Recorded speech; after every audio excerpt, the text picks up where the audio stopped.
Жеңгем ба? Таныстырмайсың ба?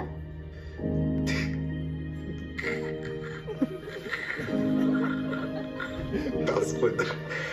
Елдос. Жасмин. Журналдағы қыздар сияқты ма? Елдос, аузыңды жапсаң жақсы болар еді.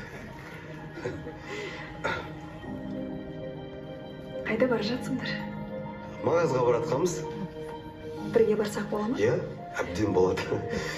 Болады. Елдос, сен бұл жерден кетіп қала ғой,